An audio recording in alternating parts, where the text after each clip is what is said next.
And we're on. Hello, and welcome to podcast episode 146 of Rope and Oak Boxing. The 2 Daves are back once again on a Monday, here to cater for all your boxing needs. If you're new to the channel, please like, share, and subscribe. There it comes up at the bottom of the screen there. Dave doing his finger wagging for those watching on YouTube. Davey boy, good weekend, mate. Didn't hear much of you over Friday and Saturday. So, how's things, mate? Okay. I went and saw my dad on Saturday. That's why you ain't going to get many stories of drinking at the minute because I'm on red alert with my dad at any time. Yeah. The phone calls that we've had have been in the night and anything can happen now. I'm off the sauce. And I'll tell you what, I've never felt better. I've got to be honest. My brain is sharp. At work, I'm fucking, yeah, I'm doing all right. You're just saying that, or? No, I actually do feel great. But, and it's been the longest probably I've gone with not drinking since I was about fucking 14. So, yeah, I actually do feel good. So I went and saw my dad on Saturday. He's in and out of sleep most of the time now. I was there for about 9 or 10 hours, and spent some time. It was just me and my mum there, so I got to spend some time with her. And he was in and out of sleep. He's probably awake for about an hour of the whole time we were there. So the sepsis has really took it out of him. So. Yeah, he's going through it, the poor fucker. But yeah, so I spent some time there. Go on, mate. He was going to say something. No. Well, I was going to say something just to try and make light and make fun of it. The hour your dad's awake, is that when the Celtic scores are on? Or yes. Then he goes back to sleep there. yeah. But Celtic ain't much to write home about at the moment. I mean, Rangers are worst, which is good, but Celtic ain't great themselves. But yeah, the league's already won. I think they played 5 games. But yeah, and then Sunday, me being like I say sober and that, I've decluttered the house. I went up in the loft and I threw away. I must have had 100 suitcases up there. So old suitcases and shite and decluttered the house, which usually yeah. Usually, I went in the dump, yeah. And it's not something I usually do because, like I say, 9 times out of 10 I'm hungover, and then I get accused of being lazy and all that. But I just can't be arsed. But because I'm not drinking at the minute, fucking hell, it's like fucking DIY SOS. And so calling you Nick Knowles. Even Stacey's moaning now. She's like, we're like 17 years we've been together. She's like, why ain't you done this before? Like, where's this come from now? So, decluttered the fuck out the house. Get back on the drink. Get back on the drink quick. I know. So, yeah, I've got no stories, mate, that involve drink and whatnot. But, yeah, so it's pretty mundane weekend, mate. What about you? Please tell me you was boozing. Of course. But without your stories, mate, we might lose listeners. So there's plenty of train stories I can come up with. So, or just lie. yeah. That's what most of the time we're doing anyway. I wish you was, mate. Winging it. Rinse and repeat from last weekend, to be honest, mate. Anyone watch on YouTube, you can see I've got a Stourbridge shirt on. There's the old badge. See me sponsor. Yeah. So when I put this out on Instagram and people are looking at my shirt and they're thinking, oh, he's going to talk about Stourbridge. No, that would be in a couple of weeks' time. I'm going to jump on the Glass Girls podcast. It's definitely about boxing. But yeah, I went to watch the girls, mate. Just our sponsor, Isla McNally, she hit a howitzer against the post. So unlucky. They lost 3-2. They're rebuilding, but there's something happening with the reserves, getting them to play a good style of football, trying to replace the 9 or 10 girls that left. It is a rebuild, but I enjoyed every minute of it. And the first team went away to Lincoln, and they got their first 3 points of the season. A few of them came back to the club late last night on the way back, popped in, had a few tales to tell, and I stayed there till 12:30, mate, with 1 hour's sleep. So I had about 10 pints. I actually behaved myself, but I felt a bit ropey this morning. So I'm not on the old on the wagon like you are. I just got a bit of an old topperoonie here, as I normally do. So I don't let the pod down whatsoever. But did the players get on the piss last night? No, it was a bit late. A couple of them came back. They were driving, so they behaved themselves. They was on coke. So in the next home game, which is this weekend against Leicester. Let's hope they don't get tested. But they're clean. Okay. That Coke. Oh, okay. Yeah, Coca-Cola, not the Colombia's finest. No, so yeah, mate. Daughters played, lad played. He won. Daughters, lost 3-2. Same as usual, really, mate. Same as usual. Nothing really is going to happen in my life, I think, until Beck's party. In a few weeks' time. So yeah. Just quickly, because I mentioned Isla. Here's how are we gullible on this podcast. We said before we don't We don't get any money for doing this. It's all literally free. Our time as well, things like that. But we do pay out. Yeah. That's another sponsor on the phone there for Dave. But we said last week, our new sponsor, Abby Simmons, was out in Tenerife, lapping it up, not playing football at the moment. Don't get me wrong, she's fit, but she's not playing. She's on holiday. When I watched Arla yesterday, she's off on holiday today. So it's our money funding these girls' holidays or what? I hope so, because I'd like it to see it going to a good cause. Like, yeah, the Dubliners pub. Yeah, the Dubliners. Yeah. Did she find that pub? I haven't spoken to her since, mate. I haven't spoken to her since. When she gets back, maybe. If it's the place to be in Tenerife, I'm guessing she would have found it by now. Just follow the local pisser, I suppose. Yeah, they all go there. Because you're on the wagon. So anyone Irish will end up there. There you go, mate. Anyone Irish. So yeah. Let's crack into a bit of boxing. But before we talk about the action from the weekend, there wasn't a lot going on. There's not a lot going on this weekend either. So we're going to kill two birds with one stone. We're not going to do separate episodes. We're going to fit it all into tonight's episodes as we speak now. I want to talk about the presser from Wednesday a little bit. Chris Eubank Jr. and Conor Benn. Unfinished business, it's called. Now, I want to rant here. Is it going to be a rant, or is it going to be I'm pro Chris Eubank Jr., Team Eubank Jr.? I mean, we spoke last week, not just us. If you listen to any other podcast platforms, media outlets, Twitter, Instagram, etc., we've all been singing off the same hymn sheet, saying that it's been done before. You can't kind of sell the WWE narrative anymore. You can't do the egg slap, talk about drugs, all that kind of thing, rehydration. It's all been done. No one cares anymore. Let's just see the fight. We've all been kind of in agreement. So on Wednesday, I put the presser on as I did. Obviously, Chris Eubank Jr. is entertaining for what it's worth. And the showman has showed up once again. Yeah. He's made a new narrative. He spoke about, we'll go through this. He spoke about ambulances. He spoke about Robert Smith. Yeah. And he apparently disrespected Ricky Hatton. So all of a sudden, he's got me and thousands, I suppose, that watched it glued to the rematch. A rematch nobody really wanted, but we will see it for, nostalgia reasons. I don't know how you felt, Dave, mate, but I was glued to it. And once again, Chris Eubank Jr. stole the show. He's box office, mate. Like I say, we said this every time he fights. He is the best salesman in boxing, and he fucking is.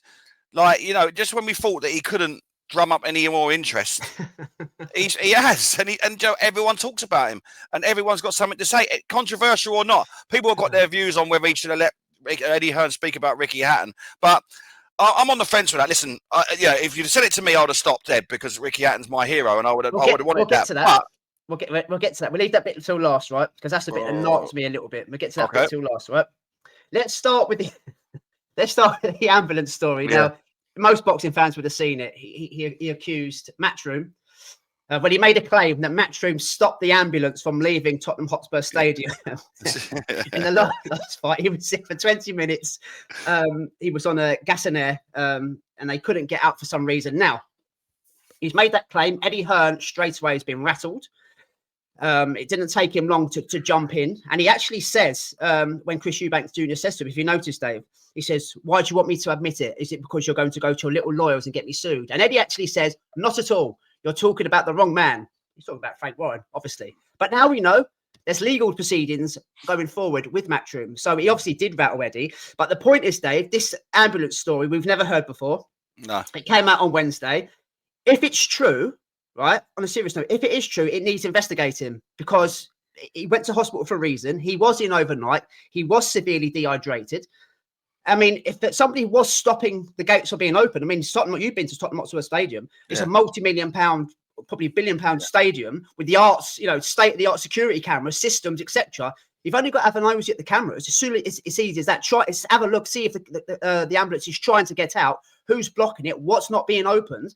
He does have a case, but also he's made a claim that he has to prove that Matchroom and Eddie Hearn actually stopped and blocked the ambulance. But, it's very hard to believe. It's funny, isn't it? It is, and it's controversial when it fucking gets people talking like us. But it's hard to believe. It really, really is hard to believe that. It's a sport at the end of the day. It's theatre. It is what it is. But I can't imagine that fucking Eddie Hearn is is one of them protesters that's sitting there on his with his legs crossed right in front of him, not letting the traffic through. No, I don't. You know, stop the oil lot and all that. It just yeah. Yeah. You know, but Yeah. it gets people talking, Yeah. and you know what? He's a master at it. He's a master at getting people to talk about it, whether you believe it or not. He's quite happy to be the villain, and he just doesn't care. But he puts bums on seats and he gets people talking, and he sells it. He sells it, man. And you know what? Fair play to him, because it just brings more dollar for him, and he's box office when it comes to that, mate. He really, really is. And like I say, Conor Benn should just sit there and just let him do it, because it just brings more eyes to him and all. Because every time he's talking, it helps him. So well, he didn't say a lot. He doesn't have to, does he? He doesn't have to. He did say at one stage to Ben Shalom, "Why are you up here?" And Ben Shalom said, "Fair play to Ben." Now you can see I'm purely in the team of Chris Eubank Jr. this time. He said, "You're only famous for one thing." Now Eddie butted in, as he likes to do. He likes to bully people. You know, Eddie likes to bully people. Yeah. He's the kind of guy that can sell sand to the Arabs, ice to the Eskimos, talk his way out of a room with no doors. But you know, the master was on there, so he kind of reacted and butted in and said, "Not the time now, Ben. Well, I'm sorry. Drug cheats in sport. There's always a time. That's why we don't go anywhere, because we ignore it." So I just want to throw that one in there. Let's go on to Robert Smith. Now, this one, I was, if I wet myself laughing, you can understand why. After he shut up Eddie once again, Chris Eubank Jr., he goes on to Robert Smith. He calls him a puppet. He calls him a pawn. He calls him a scumbag. And he calls him a toad. And he makes another claim, Dave. He claims that he's in the back pockets of Matchroom, which once again rattles Eddie and makes the old legal proceedings going forward. But even though that's funny, and the accusations he made about Billy Joe Saunders being led to his room, and what was the other thing he said? Oh, about the weigh-in day, the controversy, having all the people in there, etc. Again, he's made a claim that he has to prove. However, he made a point, Dave, which nobody interrupted, everybody listened, and nobody answered. He asked that $500,000 money that he's paid out in fines leading up to that fight, where has that money gone? Yeah. He said, to his understanding, it's supposed to go to helping to produce the youth into gyms, you know, for Team GB, not so much Team GB, but the British boxing, medical bills, all things like that. He says, we don't know where it's gone. Can someone explain where that money has gone? And he's saying that the money's gone into the fat cats of the British Boxing Board of Control. Now, it's interesting. Nobody interrupted him there, and nobody answered the question. I think that question does need answering, Dave. Where's that money gone in fines? Yeah, exactly. If you're going to make claims as to what it's there for, and it's going on to a good cause, then prove it. Because until you do, it does look like it's lying in the pockets of you know, big wigs in certain positions. And it's not something that, I mean, they must be cringing, thinking, oh my God, like they've got to explain that now and pull out receipts. Again, it's a masterstroke from Chris Eubank Jr., but he is playing with fire when it comes to rattling the British border control. You know what I mean? Especially if you're going to be into a close fight where, you know, the judges have been spoken. You know what I mean? The judges are iffy at times. If this is close and he's been pissing off, you know, them type of people, you know, decisions can go different ways.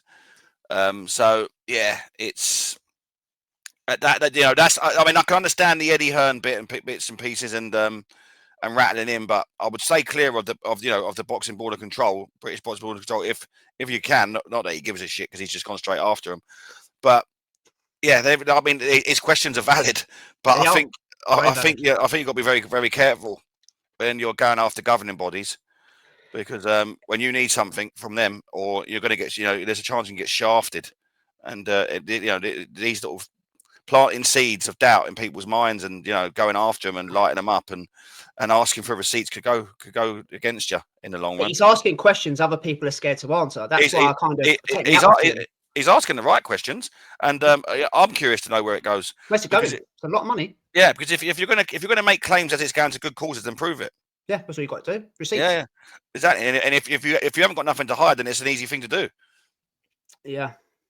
We won't stay on this all night, even though I could, because I really enjoyed it. Wolves in sheep clothing, he called Robert Smith and Matchroom, which I thought was very funny. Now, this bit, it winds up a little bit, because he's getting some bad rap here Chris Eubank Jr. The disrespectful moment when he spoke over Eddie Hearn when he wanted to mention Ricky Hatton. Now we had the montage, Dave, at the beginning of the press conference when they showed a beautiful video of Ricky Hatton in his youth and things like that. Jamie Ward paying respect to him. 8 people on the presser there, sitting there, not saying nothing.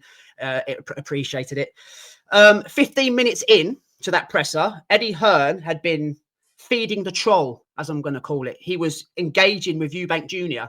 for 15 minutes before he actually made the claim that he wanted to speak about Ricky Hatton for 30 seconds. So in that 15 minutes, he was talking about toenails. He was talking about Eubank Jr. being the Pope, all sorts of other things. Before the interview started, before the presser started, he'd been on numerous like Talk Sport and saying all he wants to do is say a few words, but Chris Eubank Jr. is not going to allow him to do that. So he knew from the last 2 presses, like you said before, he had him on toast. He's not going to be able to speak. Again, Chris Eubank Jr. had him on toast. 15 minutes in, Jamie Ward asked him the question, let's see how you're going to get on this time, Eddie. Just as Eddie opens his mouth and doesn't mention Ricky Hatton, we get Eddie. Eddie. Now, no attempt to mention Ricky Hatton at the beginning of the presser. No attempt to mention Ricky Hatton in those 15 minutes, smirking through it and trolling Chris Eubank. Well, trying to, feeding the troll because Eubank Jr. is trolling him, in my opinion. He says, I want to talk about Ricky Hatton for 30 seconds. But as he was saying that, Chris Eubank Jr. was still doing the Eddie. So for me, he's trying to make Eubank Jr. look bad.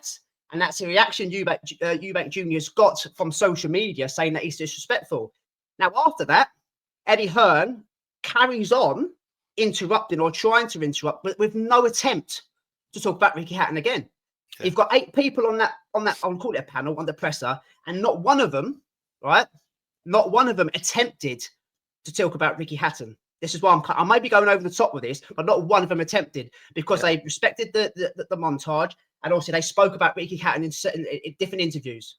No one attempted because Chris Eubank Jr. didn't interrupt anybody else by Eddie. He doesn't like him. It's quite clear. He's there to, to have him on toast, as you like to say. He is the guy. He's the A-side. He's the main man. You can't bully him. So the reaction I think he got, I think Eddie's quite clever, but it kind of didn't work. It's kind of made a lot of people as well either be pro-Ben or pro-Eubank. And I'm literally pro-Eubank. And just to caveat on top, Dave, all this nonsense about disrespect, Ricky Hatton obviously is your hero, the face of Bricks boxing years ago. We love him, we love him so much, and he should get the respect he deserves. But there was a boxer that died a week previous. That was a British, European, Commonwealth champion, went on to be a film star, caused havoc when he stopped Henry Cooper, danced at the top table with Muhammad Ali, the greatest of all time. Yeah. Not mentioned once. Where was the respect for Joe Bugner? Yeah, exactly. Yeah. At all. And I went back and had a look at the Donovan Crocker presser in that week. No mention whatsoever. So are we picking and choosing who to respect and disrespect? Because I do think, even though he's lapped it up, I think he's got a little bit of a bad rap for how good Chris Eubank Jr. was at that presser. So basically what I'm trying to say is Eubank stole the show once again, Dave. He did. And I'm totally with you when it comes to that. I feel like it was poor from Eddie, really, to try and bring Ricky Hatton up just so he can get a word in. That's what I thought. People are saying the opposite, but I thought exactly that I did. Yeah, it is. He was struggling to get a word in, so he's used Ricky Hatton in the hope that it would stop Chris Eubank Jr. from doing that to him. And do you know what? 9 times out of 10, it would have worked. It would have worked with me,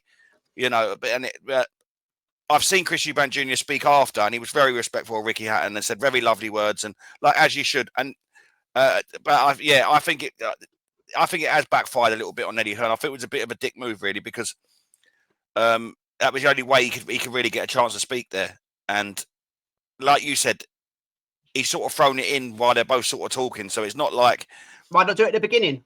It's obviously a press conference where they have got a running order. So you do the montage of Ricky Hatton, and Jamie Ward should have said, and to the whole team that was there, look, before we crack onto the fight, let's have a few words from some people about Ricky Hatton. Eddie, you've got something to say. Nigel, Ben, you've got something to say. And instead of that, he's thrown it in, as you said, trying to get the best. And to be fair, if he would have done it that way, like you said there, and then Chris Eubank Jr. has jumped in while he's trying to, honour Ricky Hatton, then that is disrespectful. Yeah. But the way it was done in them sort of talking over each other was aimed at getting a word in and shutting Chris Eubank Jr. up. So, it's But again, he needs to be a promoter when he finishes boxing, Dave. Yeah, I could. Yeah, but if he had fighters he'd do well for him. You think Sam Jones is a mouthpiece, ladies and gentlemen? You know, he's a novice compared to Chris Eubank Jr. Really is. So, again, I wanted your thoughts anyway, mate. But obviously, that's not happening until November the 15th. Are you Team Ben or are you Team Eubank or are you sitting on the fence right at this moment now? What? Who I want to win? Yeah, of course.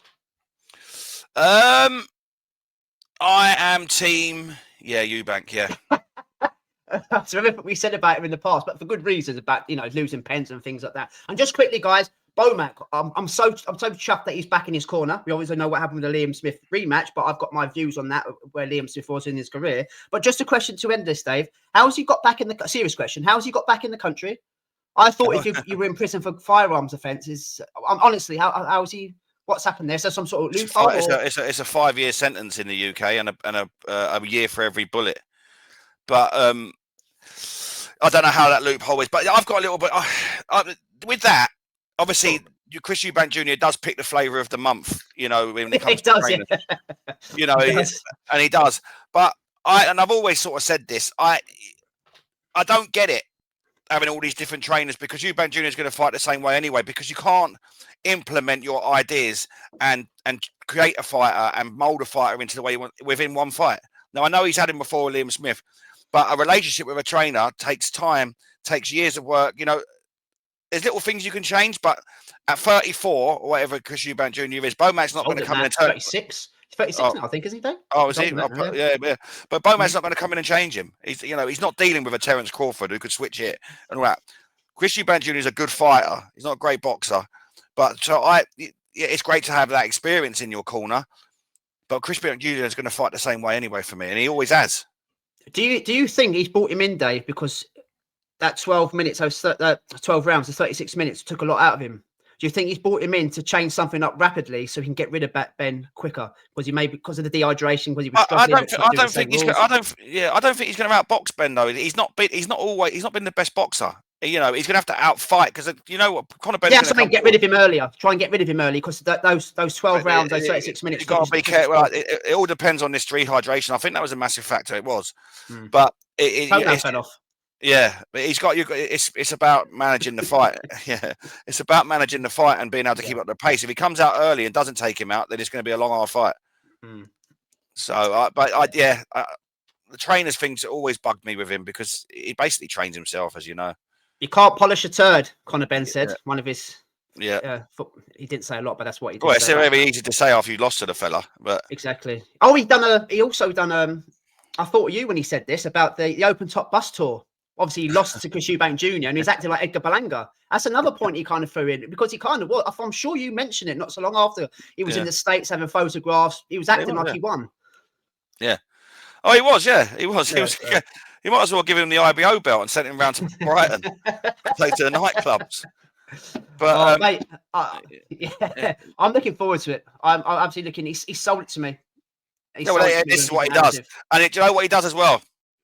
Not that I'm calling you a casual, but he's a casual's dream, because you only got to see certain things like this, and people that are not usually locked in are locked into it.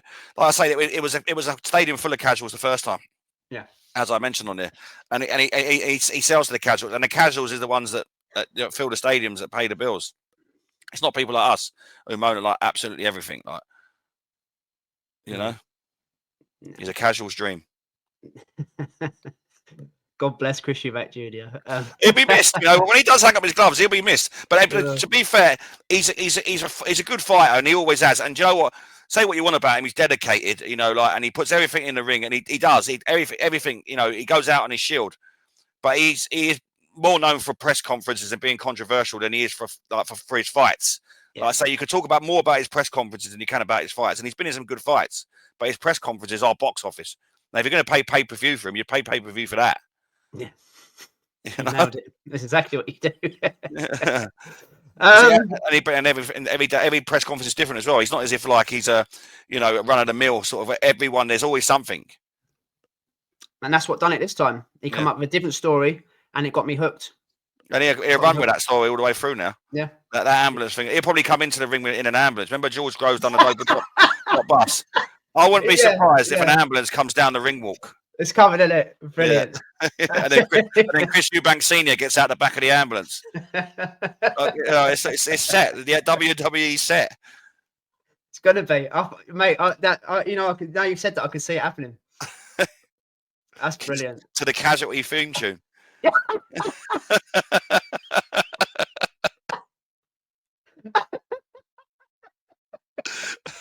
Oh, you've got to try and get into his DMs and put that his way, man. That is brilliant. Eddie with some keys, some keys for the fence. The gate. Yeah. A snapped key. Brilliant. Absolutely brilliant. Right, let's talk about some real boxing for what we had at the weekend, mate. Thursday afternoon in Australia, the old Pat Rafter stayed. Well, it was more of an arena, wasn't it? Liam Paro stepping up, mate, to welterweight, taking on his French opponent in David Papo. Look, we said last week, by looking at Papo's style, I didn't realise he was an ex-kickboxer, by the way. Yeah. But anyway, what we've seen, he's had about 500 fights. Yeah, total, from what I see. And he doesn't really apparently taste defeat. Now we kind of predicted this be a little bit of a stinker. Liam Paro would have enough. It'd be kind of an easy night's work, if you like, but a boring watch. This was probably fight of the weekend in terms of entertainment, in terms of not controversy. That's not what I'm looking for. Competitiveness. That's what I'm looking at. Papo kind of came over to Australia. Looked like he took offence that Liam Paro was moving up in weight and was an odds-on favourite to do the business against this guy. This was closer than what the car suggested, Dave. I mean, it was 1-1-12, 1-1-16 twice, and 1-17, 1-11. Yeah. That didn't happen. Liam Paro, I like him. He's still a world level fighter for me. Coming forward, the stalking, the aggressiveness, the shot selection, very, very good. Yeah. Defensively, he was bad. Yeah. He was awful defensively. He got caught on the way in. Many shots, Dave. Yeah. I've never seen him defensively that bad. He's overlooked Papo. And a non-puncher with 5 on his record. At one stage, he was wobbled, he was hurt, and his eye was fucking. How he saw out that eye back end of the fight, I'll never know. But he's stuck in there. But that was I've written there on the screen, guys. As Dave called it last week, a toe tipper, a tougher toe tip of a Paro than expected. If someone gave Paro the win, I wouldn't be sitting there. Papo the win, I wouldn't be sitting there now complaining, because that was a tight fight, very tight fight. Do you know what the style surprised me, really, because we was looking at Papo, weren't we? And we was having a little look. Didn't look like he carried much pop. Looked more of like a boxer puncher, didn't he? Like a boxer on the back foot. And we thought, like you said, maybe a little bit of a stinker. He stood his ground, centre of the ring, was happy to fight in the pocket. And he didn't respect Paro's power for me at all. I really don't. I thought he felt that early on. I thought I can take that. I found that's a worry for Paro, because Paro couldn't put a dent in him, and he was falling over his front foot, Paro, and getting caught on the way in. His hands are way too low. He had his hands low when he was countering, when he was mounting his attacks, and he was getting picked off on the way in. He did throw a few combinations as the fight went on. He had a busted eye, but as the fight went on, I could sort of see Papo sort of slowing a little bit to the point where he was throwing single shots, and the combinations were winning the rounds for me, for Paro. But this was close. This was so close. And I think Paro's got to have a little look here. I really, really do. Because it might, for me, stepping up into that weight might be a step too far. He looked a little bit powder puff for me. I think that people are going to try and walk through him. And but based on Papo didn't have a lot of knockouts on him. I think it was 5 in I can't remember how many fights. He didn't have for me, he looked like, he'd be a back-footed fighter, and it would be all Paro. But he stood centre, mate, and he took Paro shots, and it ended up being a really good fight, to be fair. I enjoyed it. Yeah. But I think that was a tough one for a toe dipper, like you say there. But I think it gives food for thought. Because you reckon he's too small for the weight? Even based on this level of opponent, shouldn't have been. It shouldn't have been as tough as it was. I just looked at the way he was taking the shots. Paro definitely felt fucking hell, Paro and Parput. But yeah, it's a bit of a mouthful, isn't it? Paro and Papo. Yeah, so Papo's shots looked to be having an effect. I think he did wobble Paro a few times. And let's be honest, based on records and based on that, if he is looking to campaign at a certain level, he didn't look great in this fight. Even though the fight was good, I worry that it's maybe a step too far moving up. Sometimes it is, if people think you just move up and you bring up everything with you, but if he showed him no respect, and it's a worry for him campaigning here. And it was a tough fight, and it was a bit of a wake up call as to I think he needs to think about whether he does want to campaign, or does he struggle to make the weight below, or I think he needs to think about what he needs to do next in that weight for me. Yeah, I tend to agree, mate. And obviously, he's ranked quite highly with the IBF. I think he's ranked number 7. So when they change at the beginning of the month, you probably go up to 6 or 5. Whatever it is. Obviously, the champion is Lewis Crocker. Now, I've been a bit disrespectful the last few weeks to Crocker. I'll give my reasons. I don't mean to be disrespectful. I just don't think he's a world level fighter. However, I said last week, a good Liam Paro kind of beats a Lewis Crocker even this weight, and I've got to change my mind, because if that was Lewis Crocker in the ring with him on Thursday, that hits one of his main attributes is his power, he'd have probably stopped Paro. I think so. I think so, and but I also think Paddy Donovan wouldn't stop it. But I think Paddy Donovan would box his head off. I honestly believe that.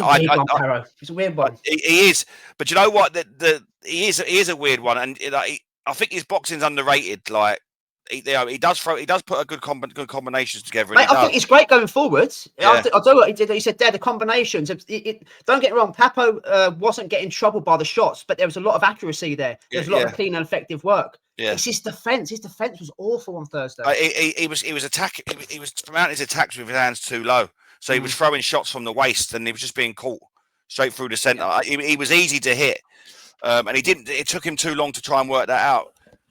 And I think the fact that Papo sort of, I didn't say gassed, but you see him slowing down in the back end of the fight and throwing single shots. Right. Yeah, you are throwing single shots. I think if he'd have been able to keep up with the pace, I think he wins.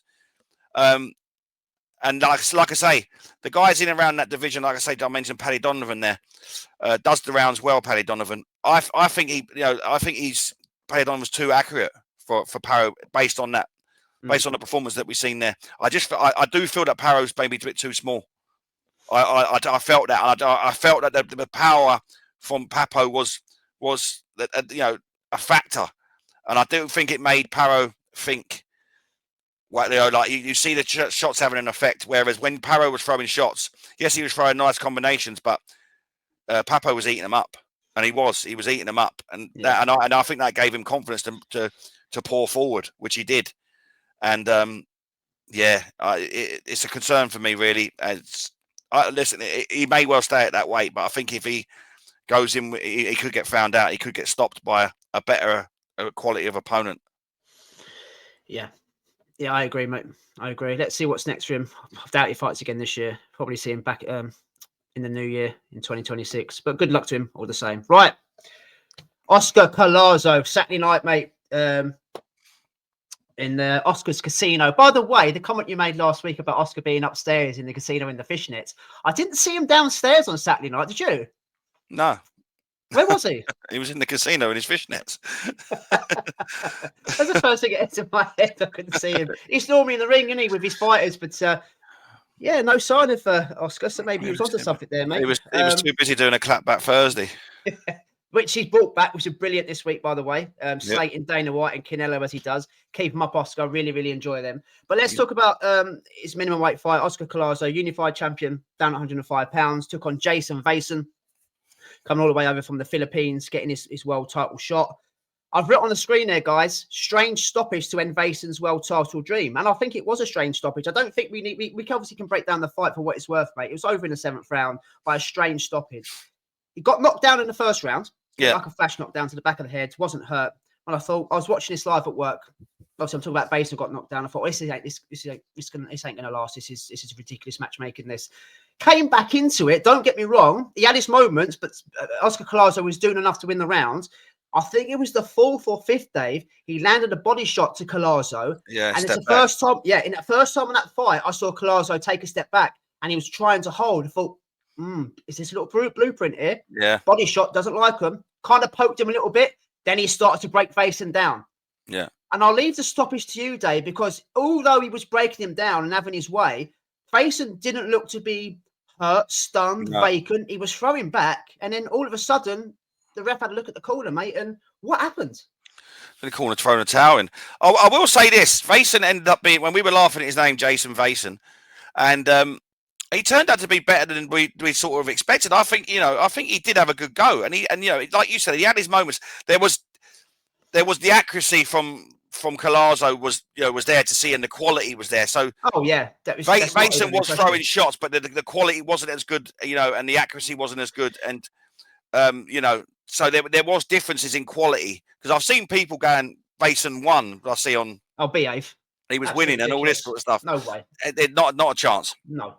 Not a chance. The only time, sorry, mate, to interrupt, but the only time why Oscar Collazo was getting caught on the way in is he looks like he's doing the opposite of what minimum weight fighters do. He's looking for the KO. He's constantly looking for the KO. That's why he got caught with shots. But no, come on. I don't think I gave Vayson a round. That round where he hurt him to the body, maybe I'll even go as far as a 10-10. There was no way Vayson won that. No. I'm not having that. No way. Like I say, it was on no outlets. I just see, like someone. I believe you, but because of the stoppage, people are going down the controversy route. But the controversy is on his side. Yeah, it was. Side. To be fair, the stoppage was a strange stoppage, and it was a weird one.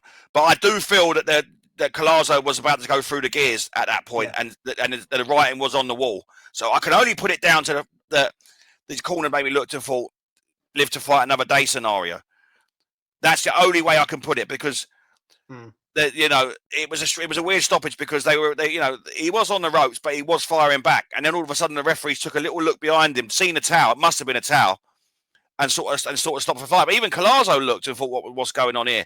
But for me, I think that again, the writing was on the wall. I think the stoppage was coming. I really do think it was coming, a legit one. I do, and that's the only thing I can put it down to. But I wouldn't say impressed, but I was, like I say, I was a little bit surprised that Vayson was a little bit better than I thought he would be. And like you said, he hit him with a check hook in the first round and dropped him at the back of the ear. It was a flash knockdown. And like you, I was thinking, here we go. But he turned out to be okay and made a fight of it for how long it lasted, round 7. But yeah. It was a strange stop, and it's a shame, really, because it wasn't a bad fight, to be fair. But now everyone's going to talk about is the stoppage, which we do. But I felt sorry for Vayson in the terms of that he come all that way from the Philippines. I made a joke last week. He's probably earning more. His airfare probably cost him more than what he's getting in wages. There's no money down his way. Let's be totally honest. It's all about Collazo. He's got the promoter and the manager, etc. But to kind of pull him out like that when he's fighting for 2 world titles along with a Ring Magazine belt, I thought it was a bit. I know what you're saying, and you probably are right, saving for another day. But is Jayson Vaysons going to get the chance to fight for Unified World Championships again? I don't think he will, mate. But he should. But to be fair to him, he should get more work based on the 7 rounds that I saw him. I don't. We look at it sometimes. I think he hasn't done his reputation any harm. Yes, he didn't pull himself out of the fight. He didn't spew it. His corner did, so he can always dine off of that and say, "Listen, my corner done this, blah, blah, blah, sort of stuff." But a Billy Joe moment when he was pulled out by his corner. He didn't pull himself out. Yeah, that's it. Even though he shook his head and said he don't want no more. But yeah, so I think Vayson. I think we might see Vayson again. No, not against Collazo because that's done. But if there is other fights to be had down at that weight, he put his name in the hat. I think he done enough in them rounds to show that he's a decent enough fighter. But the quality was there for me. The accuracy was there for me. The output. They sometimes they were throwing at the same time, but there was just a little bit of difference in the, in the quality there, and that's the difference in the champion. Everything's neat and tidy with him. Everything's neat and tidy. Educated pressure, accurate. He did feel that body shot, though. You were right. Yeah, he did. There could be a little blueprint there for for him. Go to the body, doesn't like it. But people saying that he lost the fight, I think. Oh, sorry, I know it's opinion based, but I think you're deluded. I've got no idea what you're watching. To be fair, where I see it was just a tweet written out. There was no. There was no. Oh, a troll. It was a troll. Yeah, it just flashed up as I was going through a feed, and I thought, not on your Nelly, like. Just before we move on to Fundora, mate, looking at Oscar, how small he is, how far do you think he can go in terms of weights? Because it's very difficult to be 7 stone weight. Yeah, but once you come up to flyweight, even though how small that is, it still look maybe too big for him. Yeah. He's tiny, isn't he? I would love to stand up against him. Like, obviously we're seeing it on the TV and stuff like that, and they're zoomed in. But I'd love to see it, like the size of the man. Like, I don't know anyone that's 7 stone, an adult. Yeah. It is like I say, it's the jockeys of the boxing world, isn't it? Yeah. But I would love to. I'm 6'1". You're around that sort of. Yeah, I'm a bit short. Yeah, I'm probably about 5'8", aren't I? 5'9". Fucking yeah. Well, I'm not that much taller than you, but anyway, we'll find out at Becky's party. But yeah, I mean, it must be sounding like standing next to a child. Yeah. Yeah, but like I say, Child that can beat you up. Yeah, they would have fucking head to one punch. Yeah, but like I say, how much more weight can they put on? It's mad. Yeah. I think, like I say, I'm 15.5 stone. I'm double his weight. I'm asking this question because I want to ask you another question now. We go straight into Gabriella Fundora. I want your thoughts on what you saw here on Saturday night. But with the weight, we said last week with Sweet Poison that she's too good for flyweight. You know, she should kind of bin the belts now. She's got nothing else to win. Jump up to Superfly and take on the best up there. And she'd probably clock the game up there as well. However, before we do talk about for what it was worth on Saturday night, Dave, she's not talking about moving up. She's talking about moving down in weight. She's talking about moving down. Oh, my God. Are they some sort of freaks of nature where they can cut weight like that? Yeah. Do they struggle to eat and put weight on? So is the thought period... her thoughts basically, or her team's thoughts, move down in weight. You can cut weight easy, but you just can't put weight on. I was stunned. She wants to move down in weight and put the game there. There's fuck all down there for her anyway. Yeah. The higher you go in weights, you know, the better quality opposition. For her to move down to light fly, I mean, you're not going to go up because she's a dog, she's a menace. But yeah, I was quite stunned. We've always said she's too big for the weight, so she should be moving up. She wants to move down, Dave. That's frightening to think to her she's going to go down, because obviously she's like the Peter Crouch of women's boxing, and like I say, you know, she's way taller. You know, her arms are way longer, her legs are longer, and she's going to go down and fight someone even smaller than what she's fighting now. It's frightening thought to think she's going down. GBH, man. Could you imagine it? It is like Rocky Drago, isn't it? Yeah. But yeah, like I say, I don't want to poo-poo on her performance, but you know, like, she's just too good. And obviously we cover boxing and we cover the fights and all that sort of stuff. But it is in danger of, I say losing fans, but people thinking, oh, you know, she's, and that is the worry with it when it comes to her. And if she moves down, I think it's even more of a worry. Is that, you know, people, you know, when you mentioned it before, when we talk about prospects. No, you used to go, you know, you're going to be banged out in the first round, so you go and make a cup of tea when you come back. It's gone. Remember, you used to say that. Yeah. These are the sort of worrying things that are going to happen with Gabriella Fundora, because she's just too good. And like you said, if she's going to go down, we can't name anyone down there that's going to give her any type of jeopardy. There isn't any, is there? That's the point. There's no one here either. No, but even going up. So I say her attributes are just, like I say, they're God given, and she uses them very well. She did in that fight there. I mean, you know. Hey, let's talk about the fight now.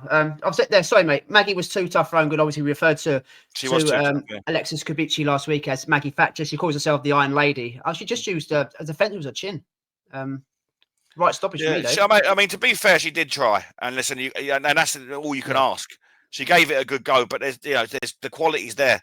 And even Fundora looked like she was enjoying herself as well. She was sticking her tongue out to the corner, and people. Yeah, she did. You know, so she looked like she was enjoying herself. But my worry is that people are going to get, you know, bored. I don't want to poo-poo, but they're going to get bored, because if there's no jeopardy there, then people are just going to be thinking. But she does. I mean, she's got long levers which she uses. She's got a lovely jab. She's spiteful. She's accurate. She's got the lot, and poor Maggie is throwing a jab like that. That's not even touching the gloves. No, to try and work her way in. And when she goes to work her way in, she's getting boom just over the top, caught on the way in. And you've got to be, the only way that you're going to be able to beat her is to have an engine, you know, like an in Billy sort of style, where you're going to try and push them back, rough them up on the ropes, close the distance. Because if you let them fight, if you let her dictate the pace and use her jab, she's going to box your head off all night.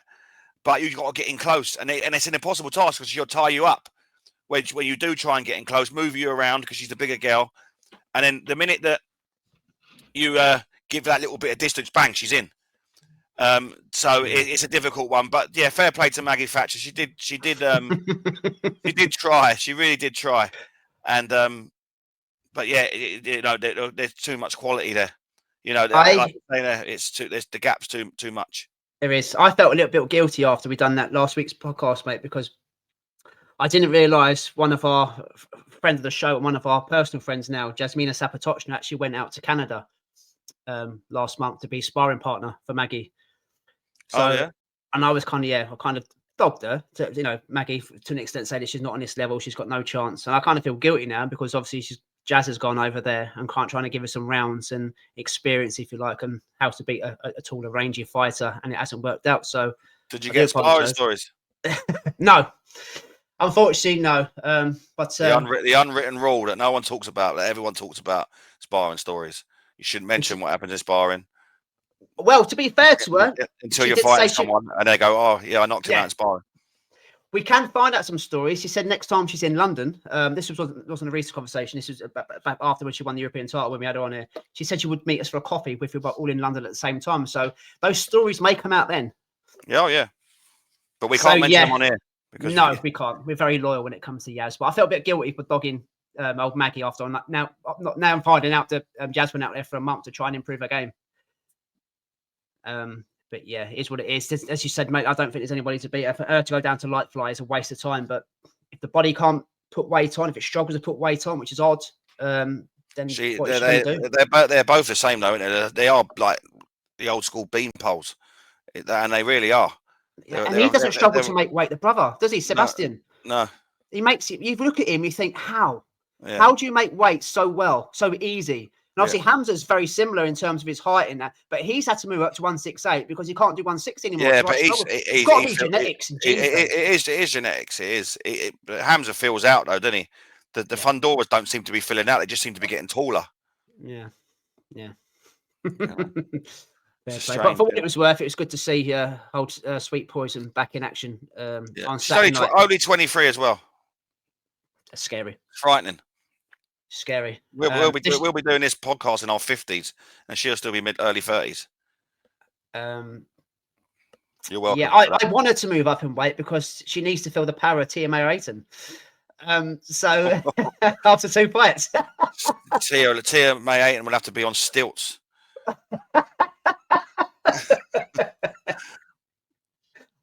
You're full of them, Snort. I like that.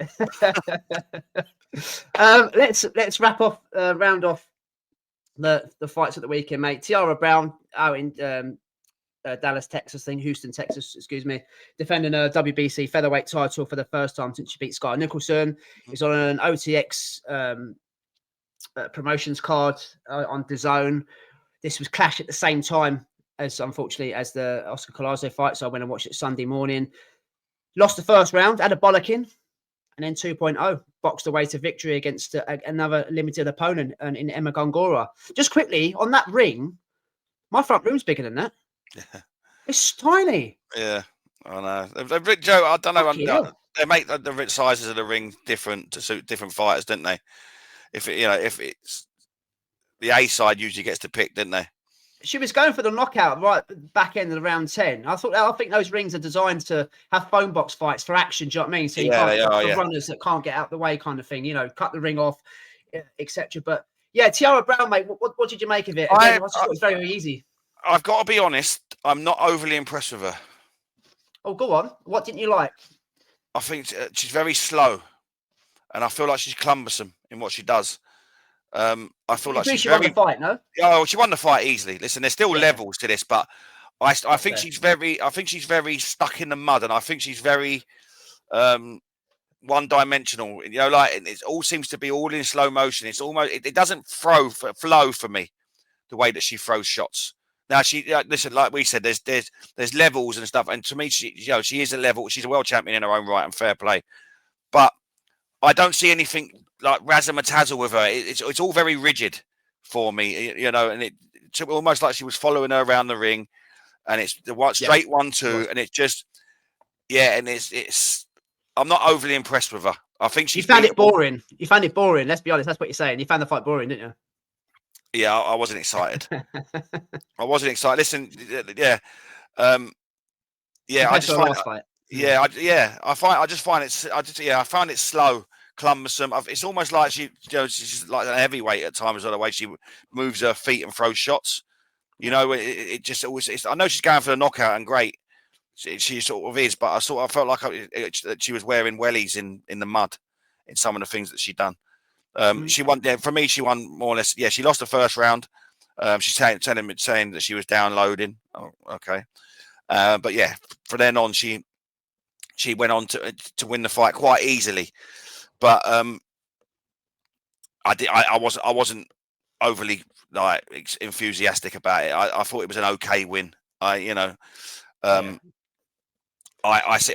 She's beatable for me. She really, really is. So, are you suggesting that the Sky Nicholson was well off her game when they fought last time out? I think Sky Nicholson was under pressure to make a fight of it because people were talking about the Shakur Stevenson at that time. Shakur Stevenson before he fought Zepeda. It's all this running sort of stuff, and Sky Nicholson was getting that, and Sky Nicholson never fought the way that she's fought in all of her fights that she did against Tiara Brown. And if she would have stuck to what she does and what she knows, for me, she boxes her head off. Tiara Brown's too slow. If you go, you can outbox her with good footwork, which is what Scott was expecting Sky Nicholson to do. And I think she got caught up in the hype of having to make a fight of it to try and be exciting. And in that, she lost her world titles. And if I was Sky Nicholson, I would 100% get back in there and do that again. She could win that fight by boxing, educated boxing. I think if she's in and out too quick, she boxes Tiara Brown. Tiara Brown is slow and cumbersome, and she can have a. For me, that she would in the rematch, Sky Nicholson would box her head off if that was the tactics that she employs in that fight, which she should have done in the first fight. Yeah, no, valid points there, mate. Obviously they're on different paths now, different weights, but they will have to meet again sooner or later. I think Sky will want it to right the wrong, if you like. Yeah. But she needs now Tiara Brown's team. They obviously need the management team, the promotional company, need to get in touch with MVP because we just they need to do something. Again, because this level of opponent, another ex-kickboxer in Gongora, you can see she's got that stance, but she's all very one-dimensional. Even though what you said about Tiara Brown, you have got valid points, mate. She was a bit slow at times, and it is kind of stuck in treacle, if you like. But where else is she going to go? These level of opponents aren't good enough for even her. No. So they're just going to have to work harder to get Serrano to kind of agree to a fight. Or that's another the WBA champion as well. I can't remember her name off the top of my head, but she wants undisputed. So it's down to her team now, really, mate, isn't it, going forward? Serrano, for me, beats her easy. Because Serrano can fight as well, which is Tiara Brown's best attribute. Really, if you're going to fight her, there's 9 times out of 10 you'll come off worse. But Serrano can box and she can fight. So Serrano wins that fight at ease for me if they were to have that. Yeah. Before I ask your performance of the week, mate, just quickly, 104-year-old Luis Ortiz was in action at the weekend. Yeah. The first round stoppage of a guy I can't even, without box record, I don't know his name. I didn't even know he was fighting, mate, but he's still going, isn't he? New braids, a new hairstyle, and I saw somewhere Lewis, can he? I saw somewhere that said he was 45 currently. Yeah, I'm not having it. Are you? He's got to be 55. He was sparring. I said this last week. He was sparring Lennox Lewis. Lennox Lewis has been retired for 20 years. So, well, even longer than that, I think. Yeah, he's got to be pushed. He's got to be mid-50s. He's got to be. Batuma next, Dave, for the CV. Oh, Jesus Christ. It would be good for the CV, but mate, I reckon he might offer. Joking aside, he'll offer a bit more than Dillian White. I mean, even if he is 55, you know what I mean? I don't know, but. Yeah, I didn't know he was fighting, so I'll just throw that one out there. So, performance of the weekend, mate. Not a lot to choose from, but where you going? It's bloody hard, really. It weren't Paro because we kind of not exposed him, but we kind of had a pop at him for his lack of defence and how kind of maybe overlooked Papo. So I personally, I'm not going there. Brown, obviously, you weren't impressed with her. No, so I'm going for Papo in defeat. Oh, I think that. I'm going to go for that this week because one, I thought he was better than what he was. One, he made a really good fight of it and close fight of it. I wasn't overly impressed with Paro, so I was more impressed with Papo than I was Paro, and he was the defeated party. Yeah. So I'm going to change it up this week and go. I was Papo out of everyone sort of surprised me, and better than he better than I thought he'd be, and to be fair, that was the best fight of the weekend. It was. So, I'm going to give it to Papo. Yeah, I'll go Fundora, mate, because it was it was a performance. It was just too easy. I should have got another stoppage now. Watching now, is it 17-0, 9 KO, something like that. So yeah. So that was the action from the weekend. We'll do a bit David McDonald now, and then finish off with the previews going forward. It's only 3, so we won't keep too much of your time, people. So yeah, your bit now, matey. Yeah, so it's David McDonald and the Dongs. Again, it's been a slow couple of weekends, and news is slow. So I've only got 3 bits of news. So here we go. And the WBC have officially ordered a rematch between interim super middleweight belt holder Christian Mbilli and Lester Martinez following their draw last Saturday. One question for you. It wasn't controversial. No. So why was there a need for a immediate rematch? I believe Martinez camp have called for it, thinking that they were hard done by. Now, I sort of said last week that I felt that Martinez would have, edged it for me slightly, but there was no scandal.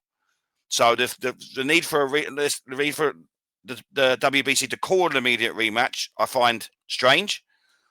But the fans win because it was a great fight, the first fight, and the second fight. I can imagine that when Billy fights one way, and Lester Martinez has shown that he can keep up with that, and and his inside work was class, and he's the kryptonite to maybe Billy. Yeah. Could be.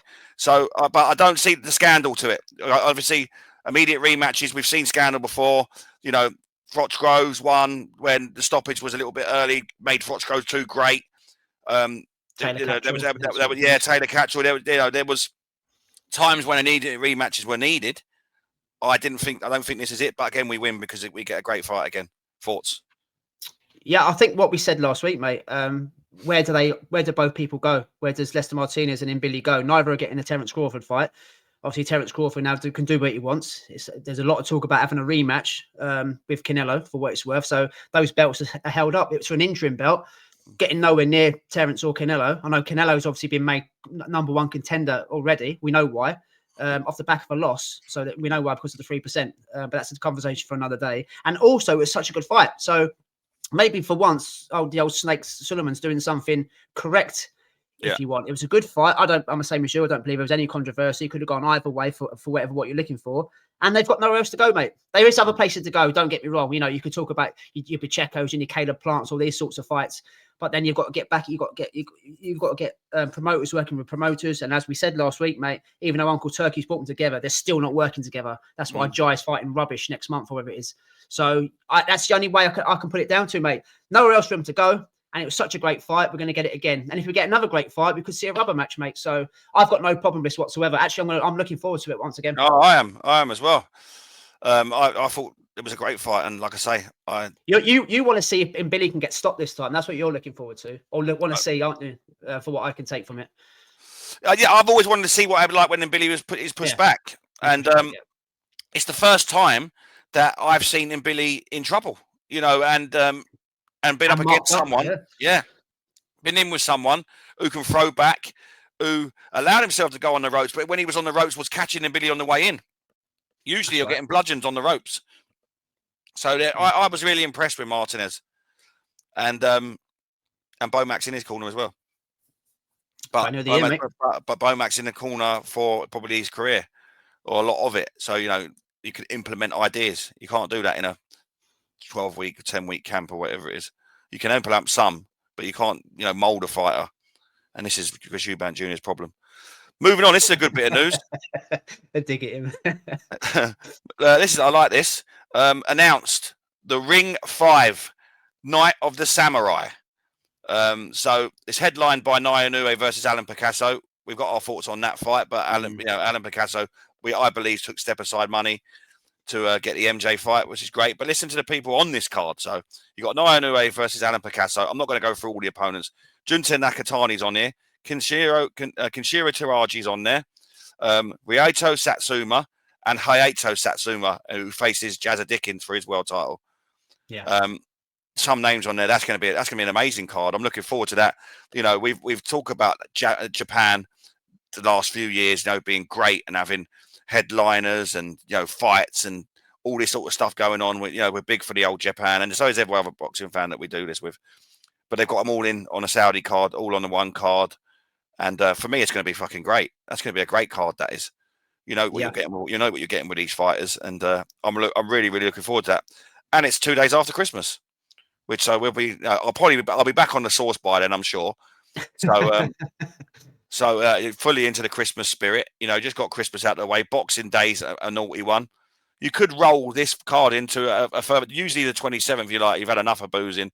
Want a few days off before New Year's Eve. You could you could quite easily use this as an excuse to stay on the sauce. So yeah, don't need an excuse, mate. Don't need an excuse to stay on the sauce, Dave. Yeah, this is a boxing hardcore card as well, because the casuals won't know any of these names, but as boxing fans, we know all of them. He likes a theme, doesn't he, Uncle Turkey? He likes a theme. He does a 5 versus 5. Yeah. He's done the old Latino night of Oscar. What was Oscar dressed up as that night? Do you remember? Was it like a matador? Matador, wasn't he? Yeah, he was. Yeah. So I'm guessing it's going to it's going to be some sort of samurai theme here as well. It'd be good if he got brought over Uncle Honda for a change. He's a bit like Al Heyman. No one ever sees the bugger. No. He's the man pulling the strings in Japan. Obviously, he's working closely with him. Mate, we know our thoughts last week. I don't want to really want to see Inoue versus Picasso, and I don't want to see Nakatani versus his bum he's fighting. However, they are two superstars, two names. They're in semi-finals, hopefully leading to the final next year. But it's a nice little treat, as you said there, mate.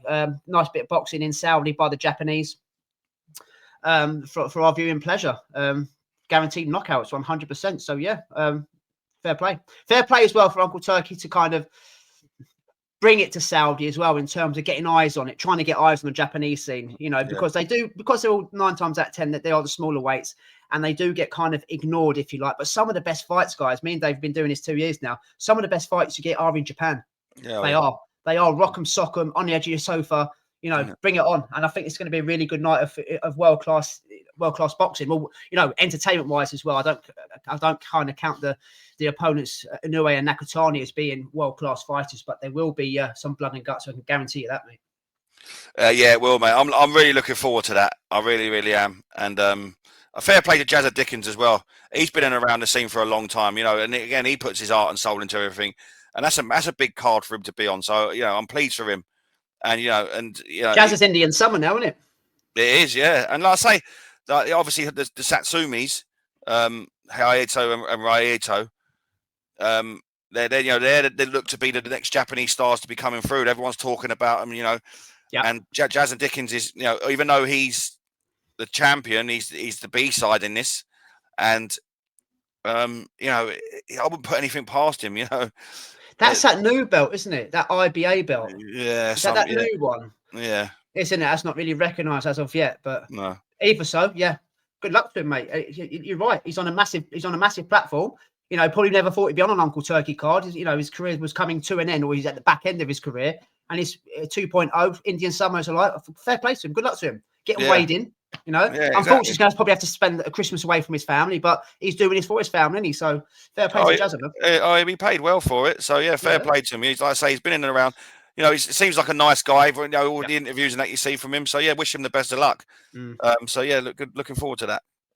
And the last piece tonight is another announcement. Floyd Schofield will face Joseph Jojo Diaz in a co-main event to Virgil Ortiz versus Erickson Lubin on November 8th, live on DAZN. Jojo's done. I know. Jojo's done. This ain't a good fight. This is an easy work, I think, for Floyd Schofield. I really do. Yeah. It's a name on the CV, isn't it? Yeah. I think he's going to make light work of him. But he's I'm a little bit underwhelmed, to say the least. And it's coming, and Floyd Schofield's coming off a really good win as well. So yeah, I was expecting it to be a little bit more of a step up. Like you said there, it's a name. To say, yeah. So, but yeah. Thoughts? Yeah, there isn't any. I just think Jojo Diaz he's long got he's done. Every time he comes back, he seems to. I haven't got Boxrec in front of me, but I know he's got something silly like 5 defeats in 6 or something like that. Yeah. He doesn't turn up anymore. Sometimes he looks a bit overweight. Like his heart's not in it. He's still fighting on because every boxer likes to fight on. They can't leave it alone. Yeah. But yeah, it's not a match. It's a good match, mate. It's good matchmaking in terms it's very 80-20 for Floyd Schofield. I think this is going to be a walk in the park for him. The age and how I don't like to say the state of Jojo Diaz now, but he's just not that guy anymore. You know, we talk about people aging overnight, you know, decline like we did with Canelo last week and Chocolatito. He declined about 5 years ago. Yeah. Very easy night's work. And obviously when we do our previews, when that fight happens, I think it's only going to go one way. But yeah, absolutely. I'm not just excited for that, Dave. You can tell my voice. I'm not excited for that. I agree with you. I think the opponent should have been better. Even a prospect flash contender that might offer something to, you know, to Floyd Schofield. But how would we be wrong in the past? Remember Cepeda versus Terence Farmer? We kind of said the same and he surprised us, but it'd be great if Jojo pulls something out of the bag and say, I've got one last go at me. I just can't see it, mate. I just can't see it. No, and like I say, too, going to Terence Farmer. That's who Floyd Schofield just dismantled, didn't he? That's right. So very, very easily. You were expecting a step up there. Like I say, for me, coming off a win like that, Jojo Diaz is a step back. Yeah. For me. But talking of decline, just quickly, I know you said you only had 3 bits, so just quickly want to ask you. Floyd Mayweather, and about coming back. I put a thing on Twitter today. I tagged you in it as well. I can read in between the lines. I can see the thinking. Pacquiao's just come back after 4 years on the sofa, getting a world title fight. We speak about how weak the 147 welterweight champions are. Floyd coming back at the age of, well, he's in his 50s now, Dave, isn't he? Back in the 40s, early 50s. Coming 48, back after, I think he is. 48. Coming back in, and he would get a world title shot like that. We know he would, especially the WBC. Can you see it? Can you see him coming back, winning, becoming world champion? Because he's never out the limelight, is he, Floyd? Let's be honest, he's never out the limelight. His name is always mentioned. Look at this weekend, last weekend, Terence Crawford. You should be talking about where he's going next in terms of the fighters he's fighting next. Is he staying at 168? Is he going to fight Boots? It's all about comparing fantasy fights to Floyd Mayweather, man. He's still the guy. Yeah, listen, if Pacquiao can do it, I think Mayweather can. Mayweather's never out the gym, is he? He's still training, you know. Yeah. I don't want to see it just exactly as I don't want to see Pacquiao, but I don't see Mayweather. I think Mayweather, again, we talk about showman and always keeping your name in the headlines. I think that's why he does it. He does it for effect. I don't think he's going to go, you know, his legacy is cemented with his 50-0. I don't think he'll put that in jeopardy. But do I think he can come back and beat the champions in that division? The welterweight division is light at the moment. So he probably could come back and, you know, and probably win. Yeah, I do as well. Brian Norman Jr. might be a step too far at 48, but the rest of them are very, very, very winnable. That's my point. Had you seen something there and think, well, I always put it like I always say, I've said it many times on this podcast, it's like an Apollo Creed, Ivan Drago moment when he's sitting in the swimming pool and saying, I've still got enough to beat you. I think that's what Floyd sees, especially with what's available now. And what we saw, imagine Liam Paro up I know he's not going to perform like that all the time, but imagine he held the belt. I mean, he must be licking his lips, but I can see it. I can see it happening because boxing's a crazy, crazy sport. It's a crazy, crazy world. Yeah. But yeah, who knows? Who knows? I think that, you know, he's very good at keeping his name in lights, and I think this is another example of it. He was only talking about fighting Mike Tyson in the exhibition last week, and now, you know. So yeah, I think it's all to keep him, you know, relevant. And that is it for David McDonald and the Dongs. Thank you, kind sir. Before we move into this weekend's previews, we've only got 3. We'll see how we got on in the prediction league. Now, notice I didn't say the dreaded prediction league. There's a theme coming here. Hello. However, I'll go through the scores quickly. 11-15 to Mr. Holland going into last weekend. Let's see how we both got on. We both literally went the same way, but I'll explain. Paro versus Papo. We both went for Paro on points, so there was 3 points apiece there. Collazo versus Jayson. Do you notice what I said? Jayson Vaysons. Do you notice they were calling him Vayson? Vayson, yeah. Jayson Vaysons. No, it's not. It's Vayson. It's Jayson Vaysons. It's fucking spelled the same, other than fucking J and Y. I know. I don't know where the Vayson bit come in. Maybe there was too much piss taken on a certain podcast channel. I don't know. But yeah, we both went for Oscar Collazo to win by KO. I said 4. Dave went 5. He done it in 7. So there's still 3 points apiece there. Gabriella Fundora versus Maggie Thatcher. We both went for the KO. Dave said 8. No, Dave said 6, sorry. I said 8. She's done it in 7, so she went in between. Again, it's another 3 points. Brown versus Gongora. We both went for a KO again. She did it on points, so there was 1 point apiece there. Again, if you can keep up with my squeaky voice and my fastness, it was 10 points apiece. So the scores still say it. Myself 11, Dave Holland 15. So obviously going into the winners' weekly wager, we'll have to come to an agreement on which way it goes. But we had a draw again, mate. No, we'll do it together. We'll stick to the rules. We're not the WBC or the WBA. We do things by the rules. Okay. But yeah, right. Let's crack into these previews, mate. Just gone over an hour now. Again, as I said, there's not a lot to... Oh, that's David McDonald. That's the wrong one. Here we go.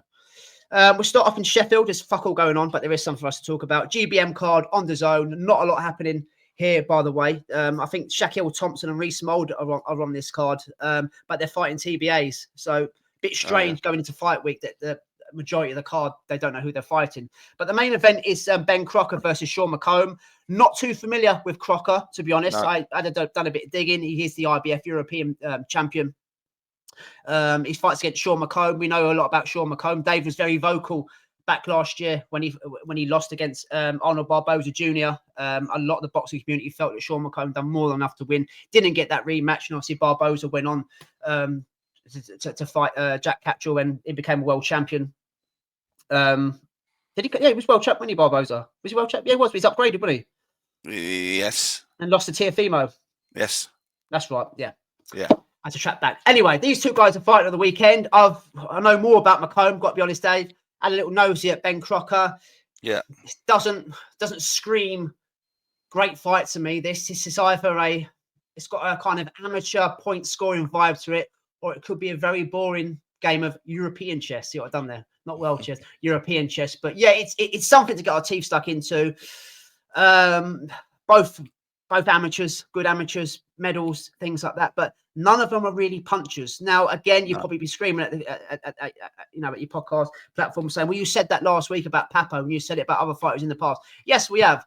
But if I don't know the fighter too well and the figures I've seen of him, he's a back-footed point scorer. I'm going to go with that. McComb ain't much better, but he's technically a little bit more better. He sets his shots up well. He uses feints, things like that. So, yeah, what are you thinking about this one, mate? I'm not getting hard over this one just yet. No. Anyway. Maybe when it kicks off on Saturday night, but who knows?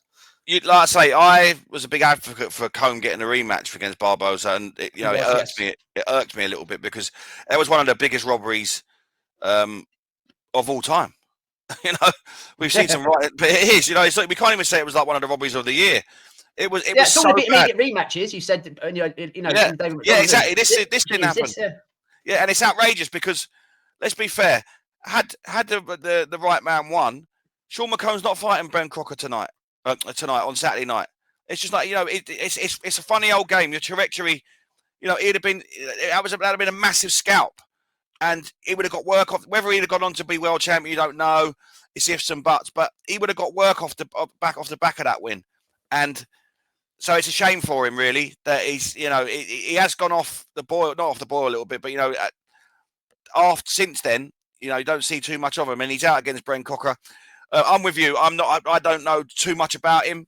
I've looked into bits and pieces, and I feel like this is going to be a little bit of a chess match. It's going to be a little bit of a boxing, not to say masterclass, but a little bit of a chess match where they're going to have their moments. I can't see this being a rock'em sock'em sort of fight. I think it's I'm not overly sold on the fight.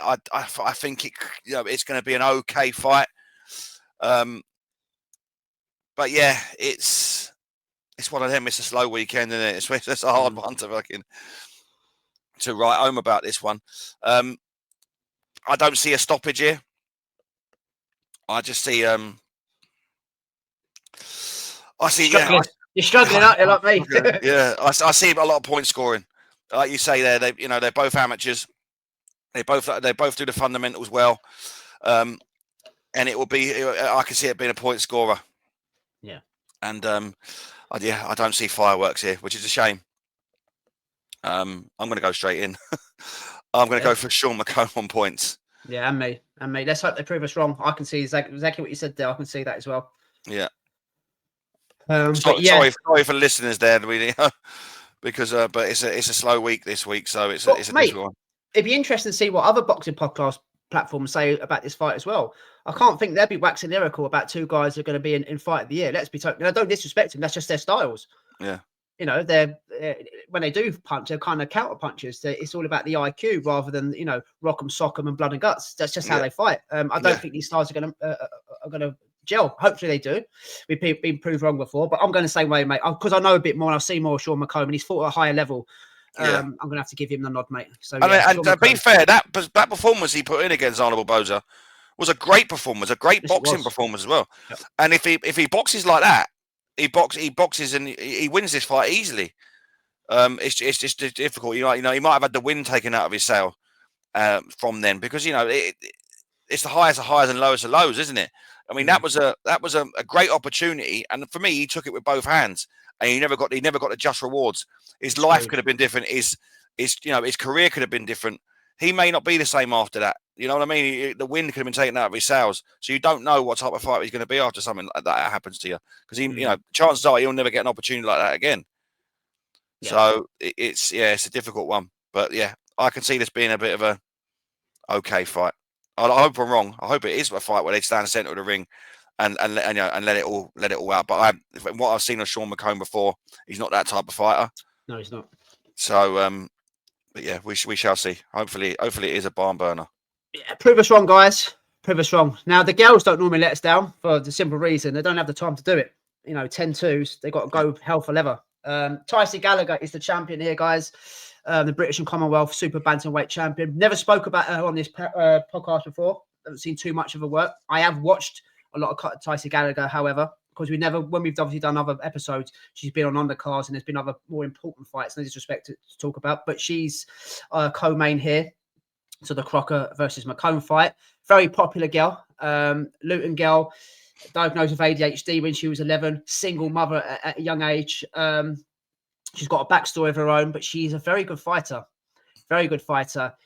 We just spoke about point scoring there. She is a point scorer, but she's exciting with it. Always up on her toes, loads and loads of feints, lots of single shots, not as many combinations, single shots, but she's always coming forward and she's very exciting. She's a very exciting fighter. I'm looking forward to this one at the weekend. We haven't got a lot to go on, as I keep saying, but I'm looking forward to this one because Tysie Gallagher does bring it. She brings it not so much in the aggression state, but she brings it in kind of exciting boxing, if you like.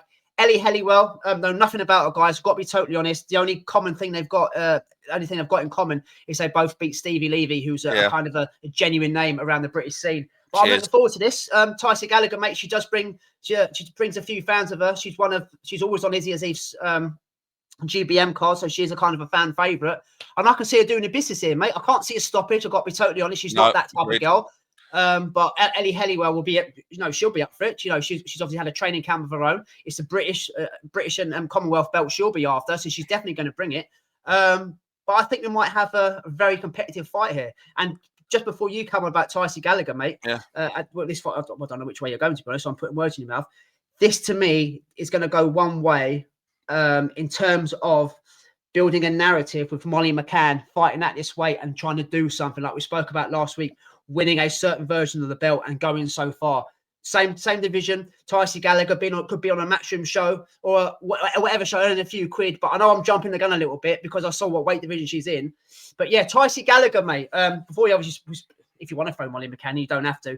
What are your thoughts on her? How she's kind of building her career, being a champion, and what's she going to do on Saturday night, mate, against Ellie Helliwell? I think this is going to be quite a good fight. Like looking at the pair of them, like you said there, Tysie Gallagher comes forward. Not a lot of power there between the pair of them. Like you, there won't be no stoppage here. But I think these two girls are going to go for it. I think there's going to be moments there where the crowd's going to be up on their feet. And applauding these two girls. I think they're going to give it their all. Got a good fan base, Gallagher, to be fair. Yeah, So I'm actually, there's not a lot this weekend, but I'm looking forward to this. I'm leaning towards Tysie Gallagher purely for the experienced opponent she's been in with. Like I say, she lost to Nina Hughes in 2022. We know all about Nina Hughes. So it's the quality of opponent that sways me towards a Tysie Gallagher win. But I think Ellie Helliwell, she's undefeated. She's going to want to protect that O. She's not tasted defeat before, so she doesn't know how to lose. And I think that she's going to go out there and really give it a go. So I think both of these girls are going to meet each other in the centre of the ring and let her fly. And there's been no backward steps taken. And I can see this being the fight, well, it's so difficult because we're only reviewing 3 fights, but I can see this being probably the better fight of the weekend that we're going to review. Again, we know it's slow. Tysie, GBM, need to build their stars. We talk about Ben Shalom. He's got Adam Azeem's, and he's got your Ben Whittaker's and stuff like that. Every promoter needs their stars, and females come into that. They need the female stars as well, and I feel like they're putting a lot into Tysie Gallagher, and rightly so. She's got a good backstory, like you say. She's got brings a decent enough crowd. There'll be a lot of noise for her, and fair play to them. Listen. Neither of them. There's one stoppage between them in their fights. So, but like I say, if you're just going to look at box rec, you're going to think, oh well, they don't care, but they must be back-footed fighters. They're not. These two girls are going to come forward and throw lots of shots. And for me, Tysie Gallagher's going to edge it. But I think it might be close. I can see it being close for the first half. I think Tysie Gallagher might have a little bit too much in the engine towards the back end of the fight, and I think that'll be the difference. So I'm going to go for Tysie Gallagher at 1 point. Home fight against the nod, yeah? Yeah. Yeah, so what about you? Can you see this being Gallagher versus McCann coming up? I could just see it. Yeah. She's got the 2 belts in the same division. How aggressive Molly was last week. Probably Molly's opponent last weekend's probably on the same level as Helliwell. Or I don't know, may I being disrespectful? I know Helliwell hasn't tasted defeat like you said, so but I'll retract that because she doesn't know how to lose. But I can just see it. I can see Tysie Gallagher against Molly McCann going forward. Why not? Like I say, listen, but like I'd say, and fair play to Tysie Gallagher if that fight does come up. Listen, Molly McCann was a name in MMA. It's a great. It puts eyeballs on. She'll bring eyeballs, and for Molly McCann, it's a shot at the Commonwealth and British. So why not? It makes sense, and fair play, and it would be a great fight. We do like to matchmake on here, guys, but good luck to both girls. But I'm going with Dave. I think Tysie Gallagher just does enough, gets the nods up in Sheffield, and still. But good luck to them for what it's worth. Lastly, we're heading over to Lithuania, hometown of Eimantas Stanionis, the former WBA welterweight champion, world-class fighter, in my opinion, or was to some people. Got the Boots fight, finally made it. Unification. It was really about how good Boots really was, because the level of opponent he'd been facing was nowhere near what it should be. And obviously Boots put on a masterclass that night. I think it was in very good. April. Around about April time. Dropped him and stopped him. He kind of himself and the team pulled themselves out, retired. On paper, it was a 50-50 fight. Yeah. But this weekend, he's back out in his native country of Lithuania, mate. The opponent he's fighting here, Jabulani Makesi, straight out of South Africa. Now, me and Dave, he's laughing. We speak about these African kids. Yeah. They come over.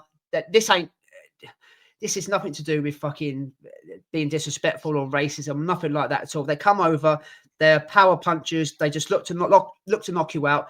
The footwork's a lot of the times terrible. There's no fundamentals there, and they kind of get exposed. Now, this is a massive, even though he's coming off with defeat, how will it affect him? Who knows? But this is a huge jump up for Makesi here against Stanionis in his hometown. He's got that. I love Stanionis' style. He's got that old Eastern European style when he crouches low, high guard, and he just comes forward with an educated pressure, knocking fuck out the body, makes you drop the arms and go to the head, non-stop pressure. This kid, I don't think, should be able to live with him. Won't live with him, but he may shock us. He's coming over to make a name for himself, whether it be in Lithuania or wherever. It's going to be hard to find this on a TV station. There's nothing yet for us in the UK, and I doubt there will be. Hopefully YouTube will pick it up or something like that. But this is a massive step up, and this to me is just probably Stanionis putting on a bit of a showcase in his hometown. Yeah, we said this before about Valdez, and we said it before about Hearn Munguia. Doesn't always go to plan. But I've got to be honest, this guy shouldn't really be in the ring with Stanionis, even though coming off a defeat to Ellis, which is no disgrace. No. I can only see this going one way, Dave. I was going to ask you, because I looked this up this morning. Is it still at the same weight? Because it doesn't say what weight this is being fighted at. Is this a toe dipper?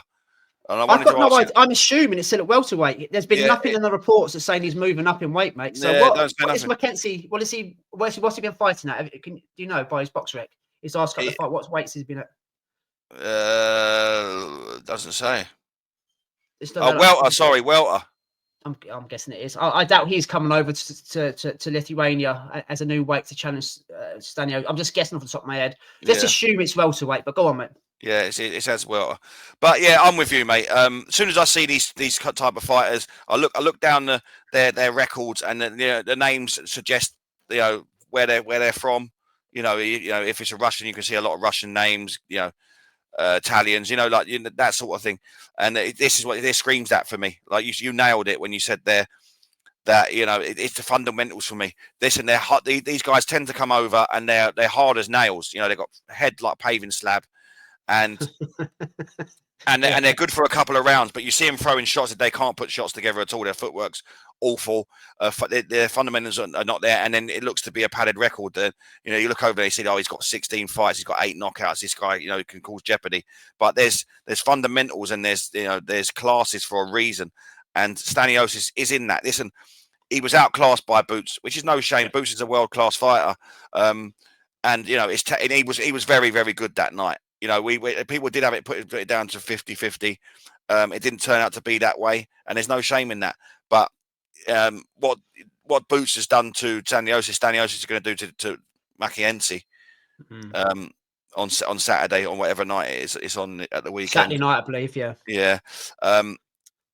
Yeah. This is for me. Like I say, he's come off a big defeat, and it is. He's never been stopped before. Stanionis. It's new to him. He'll want to. He'll probably want to shake off the horrors of that. Sometimes that can linger, but he's probably, he will have a big crowd out. I'm sure his hometown will come out, his home country will come out, and he'll want to put on a show, and I think he will. I think he's going to be way too classy for this guy. He's going to show that there's levels. And for me, he gets back to winning weight. And I think he's going to get a stoppage here. I think that he's going to be buoyed by the crowd fighting in Lithuania. That won't happen often, other than when he first probably started his career. And I think he's going to get a stoppage. I think this guy's going to not be up to much. No disrespect. I think Stanionis is going to get the stoppage in round number 4. Yeah, too much educated pressure to the body. Yeah. I can see a body shot. It takes a knee and says no. It says no mass. It's too much for him. Yeah. I'm going to go. I'll give him a chance. I'm going to go. I'll go 7. He'll stay in as long as he can. Trying to get a major name on his CV, but again, this should be on paper chalk and cheese. I mean, if he's struggling with these kind of guys, unless Mackenzie is a well-kept secret that we don't know about, Dave, and goes on to be a multiple weight world champion, which I doubt he will be, Stanionis should piss all over him, to be honest. But yeah, same way as you, mate. You're going 4. I'm going 7. Yeah, I'm going to go 7. Yeah. 7. So yeah, that's it, guys. Preview wise, so there's fuck all going on. I don't think it's a huge amount going on next week either. I think when we get straight into October and it starts getting a little bit more juicy. So just before we say goodbye, but just jump in with the winners weekly wager, mate. £108 in the pot last weekend. It was your turn. You went for Fundora in 6. You did it in 7. So there was 3 points earned. You know how it works, guys. We double it, turn it into pounds. That made £6. So going into this weekend, it's £114 in the charity pot of your choice for next year. Now, as it was a draw, me and Dave both pick the banker of the weekend. There's not a lot to choose from, mate. We think Tysie is going to be in a competitive fight, so that might be a bit risky.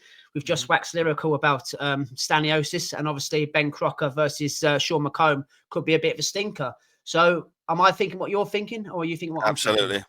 I'm 99.99% sure we're on the same page here, and we've just covered it. Stanionis. So we're going to have to split the difference, mate, in terms of round. Okay. I'll tell you what we'll do. So, yeah, we'll split the round. So let's say we can either pick 5 or 6 between us. But if one of us actually nail the round, then we'll pay the full price out. Go on, then. That's fair enough. Yeah, so we're giving ourselves 3 chances at this. So what do you want to do, 5 or 6? Yeah, I'll leave it up to you. Right, let's go 5. If it goes 6, that's a fucking liberty. But let's... It's going to win it now. It's going to go 6. Yeah, so let's go 5 then. And if we get 4 and 7, then we'll pay out the full whack. Yeah. I can only see it going one way, but stranger things have happened. So end of the episode now, ladies and gentlemen. Weekend plans, Dave. I know it's only Monday, so I won't see you now until next Monday. So what have you got planned, mate, this coming weekend? If you know Arsenal Women's at the Emirates on Saturday. I believe it's Villa. Oh, yeah, near you. I'm sure it's Villa. So me and Lola got that, and I'll probably go and see my dad on Sunday. So yeah, that's basically my week in a nutshell. What I want to do before we go as well is do a shout out to Alfie's friend Ruben. He listens to all the episodes. He sent Alfie a screenshot of all of our episodes that he's listened to on a podcast. And he's like, so whenever Alfie's on the phone, they're on loudspeaker and they're playing fucking FIFA and all that sort of shit. He goes, all right, Dave. He goes, I listened to the last one and all that. So I said to him yesterday that I'd give him a shout out. So yeah, shout out to Ruben, Alfie's mate, who's a fan. And like I say, our numbers seem to be the last couple of videos that we're doing all right. We're hitting half decent numbers. So, and he's part of that. So thanks very much for listening. And I said I'll do it. So there you go, mate. There's your shout. You're famous now. And so yeah, thanks very much. Yeah, thank you. Much appreciated, brother. You just spoke about there that the numbers are going up. I think I might need to start some hashtag in Puerto Rico because Oscar Collazo against Jayson Vaysons previews done pretty well. I'm quite surprised. A minimum weight fighter getting the algorithms working. I love it. Absolutely love it. But yeah, getting more kind of views than Canelo Crawford. Strange, but and comments. We're starting to get comments as well, which we appreciate. Everyone that listens. We haven't had any bad ones yet. We'll see how that goes. You want some, don't you? You want some bad ones. That's too much. You said that. Well, yeah, no, I'm worried because you want to fire back. I will fucking fire back, yeah. But that's not an invitation to start lighting us up. I'd rather the good comments, and I really would. But yeah, 100%. we've had positive comments so far, so that's good. But yeah, the numbers seem to be rising, which is great. And yeah, we must have some fans in Puerto Rico because that's one of our better videos. That one when it comes to numbers. So yeah, thank you all very much for listening. I'm glad you mentioned Alfie, mate. Before we go, you haven't mentioned nothing about what he's doing boxing wise. What's happening? No tournaments? Is he still? No, not yet. He's still no, he's still at it at the moment. They have a boxing season, so I think it's just starting back up again now. So okay, but I say he's getting difficult for him to get fights. He's so big for his age that he's struggling. I think I said it to you before. There was only 8 registered opponents he could fight in the whole of the UK for someone at his level. At his, what height and weight, so it doesn't leave a lot for him to do. So, and they're not in London, so yeah, so it's difficult at the moment. So yeah, it's one of them. But yeah, any updates, I will let you know. But he's still training, and he goes to the gym now as well, the actual good gym. So he's trying to bulk up, but he's running out of opponents like Sweet Poison by the sounds of it, weight wise, isn't he? Well, that's it. Yeah, like I say, once he starts fighting, we'll start moaning about his opponents. Yeah. And just to, I know I keep saying just quickly, but it just because you mentioned your son and things like that. Do we know what's happening with Paige the Rage now? Has there been anything about her? No, she disappeared off the face of the earth? That's it. She's hung up her gloves. What a shame. It is. But that's what happens in these gyms. You know what I mean? The kids there, they do come and go. I think there's probably 99% of kids started but don't finish. There's probably 1% that come through and stick at it. It's a hard thing to stick at, especially when you're young, because it's so disciplined. And fair play to the boxers that do it from 8 years old, because the temptation is to go out there and get pissed up at 14, 15. It takes a very disciplined and strong mindset to put that aside to chase your dreams, and not all of them do it. Like I say, it's like the footballers. You know what I mean? It's what they say. Fucking 0.5% of people make it. It's the same as boxing. There's half a percent probably stick at it, and we know ourselves. We were drinking at fucking 13, 14, so it's a very if someone would have told us don't drink again and go in a gym, none of us are going pro though, will we? Let's be. Well, speak for yourself, mate. Some of us thought they would do, but in reality, football they did. No names. They don't listen anyway. Lee Harper and Adam Miller. But yeah, if you listen to the way they talk now, they did make it. But yeah, funny old game. Just think, mate, we'll be doing this podcast for years to come, and all of a sudden, obviously, we'll cover women's boxing. You may hear the name Paige the Rage, and you think, wow. Yeah, exactly. Paige the Rage. Is it the same girl?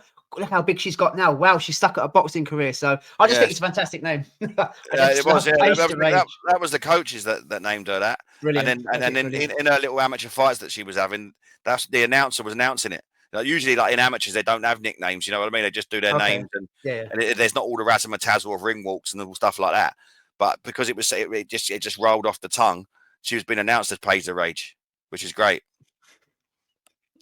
Let's send it on there then. Let's send it on there. Paige the Rage. Hope to see you back soon. Yeah. So yeah, let's go now, mate. 9 o'clock. Let's fuck off. So that's it, guys. End of episode 146. We're back next Monday. Please like, share, and subscribe. I can't bother to press the thumbnail. Via YouTube, via Spotify. Helps the algorithms, and obviously hashtag Puerto Rico, which I'm going to put for this one. Let's see if the numbers are even bigger. But yeah, next British title fight, hashtag Puerto Rico. I'm going to do it and see what happens. It may be. I don't even think I've done it for the last one. Maybe just the name Oscar Collazo, and people, because he's one of a hero, isn't he? A star back in Puerto Rico. Maybe people go crazy for him. I don't know, but yeah, I'm going to try that out. But anyway, guys, and they're still on a dial-up internet over there. You know, speaks volumes. But yes, stay safe, ladies and gentlemen. Have a great weekend, and for what it's worth, enjoy the bloody boxing. Dave, I'll speak to you later, mate. Take care. Peace out, masses. Take care, mate. See you, mate.